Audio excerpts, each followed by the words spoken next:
Hey, I hope you're having a good day. Elon here. I'm going to go through 13 of the main reasons why restrictive approaches to weight loss and toning up do not work.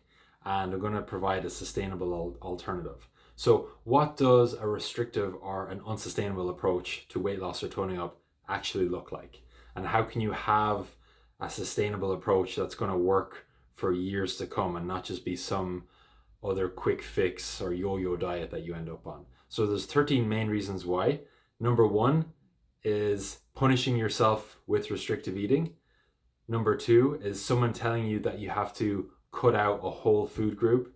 For example, you can't eat carbs, or you have to eat low fat, or you can't have any alcohol at all, or sugar is the devil, you definitely can't eat any sugar, or you definitely shouldn't eat any bread, or people who deal in absolutes like that, you generally want to stay away from. Number three is going to be if your food plan is so strict that you have to eat different meals than the rest of your family, then I mean, who's going to stick to that? Especially if you have kids or a partner, like, why would you want to make a separate meal and not be able to eat the same things? Like, it just doesn't make any sense. Um, Number four is going to be punishing yourself with exercise because you were bad today. That's a really great way of creating a very restrictive and unhealthy and unenjoyable approach. Number five is going to be, and this is probably one of my favorites, falling out of bed at 6 a.m. to go to the gym because that's what you have to do if you want to get fit. Like, no thanks. What's really important is you want to figure out what works best for you.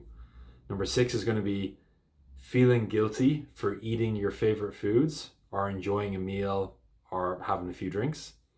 Number seven is going to be feeling shame for not sticking to your strict and unsustainable approach. Eight, feeling like a failure because you weren't motivated enough to stay on track. Nine, weighing yourself every single day and then feeling awful when your weight has either stayed the same or it's gone up.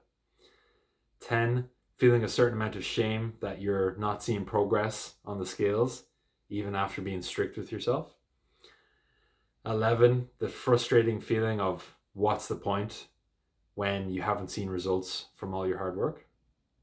12, placing all the emphasis on your physical appearance to look a certain way to conform to how people on social media say how you should look. Number 13, the last one, comparing yourself to other people, because as the saying goes, comparison is a thief of joy. And all of these examples are, I want to list these because these are things that constantly come up in conversation with hundreds of women, that I've worked with over the last few years. And of course, I want this to change. And I want to help my clients move away from the ridiculous, restrictive, and unsustainable approaches. And what we should be focusing on, and what I kind of get my clients to work more towards, is a self-care centered or more of a sustainable approach, and really figuring out, okay, what's the best approach for you that's going to allow you to see results and then to be able to maintain that for the rest of your life. Because it's not about having a quick fix. If you're really committed to the long term and making a mindset change, you can get really, really good results. So how do we do that? The first one, and I think one of the most important things, is just having a balanced approach, especially with food, that's going to give you energy and allow you to feel your best every day. The next one is, understanding that there are no inherently bad foods, and you definitely don't need to cut out sugar, bread, alcohol. It's just figuring out what's going to be the right balance for you. So to do that, we need to figure out how many calories do you need? What's the right macronutrient ratio going to be? What's the right setup in terms of protein, carbs, and fats each day within your calories that are going to allow you to not, struggle with hunger or cravings or anything like that. So, we want to help to, we're going to empower you and show you exactly how you can track your food so you can make the right decisions and know how much of each food that you need, and the amount of macro and micronutrients you need to feel your best each day. Obviously, designing a food plan that complements your busy work and family life. So, of course, you can enjoy eating the same meals together. Using exercise as a positive tool to help you feel less stressed and more energized, more present in the moment. fitter, stronger, more confident, more flexible, and really using exercise and training as a huge positive rather than something that you punish yourself with. This is a huge one. Make sure you throw out the weighing scales.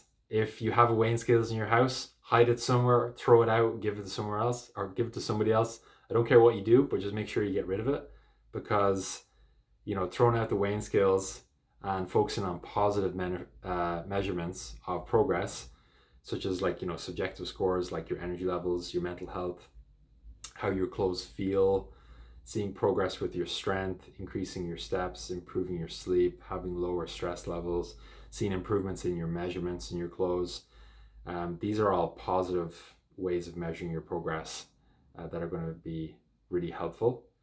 Whereas the scales, it only tells you what your weight is. And the main thing, is if weight loss is actually a goal, it's going to happen in the background anyway, as a result of you focusing on those positive goals each day and focusing on habits rather than getting obsessed with the number. Obviously, it should go without saying, sleeping as much as possible so you can wake up and feel recharged every single day. Having the support to keep prioritizing yourself, especially in those really busy or stressful weeks when it gets difficult and you feel like quitting.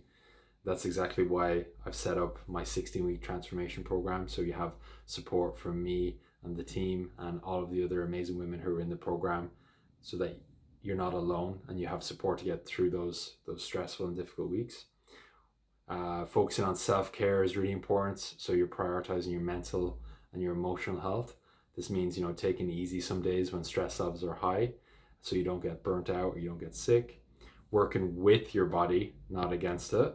So this means taking into consideration your monthly cycle, or, if you're in the middle of perimenopause or during menopause, and really important to take that into consideration. Changing and moving away from a strict approach to a supportive approach. This means, doing things each day that allow you to support you to feel your best. So examples would be stretching, meditation, going for walks in nature, getting a massage, lighting some scented candles, having a relaxing bath, really nourishing yourself with food that you enjoy.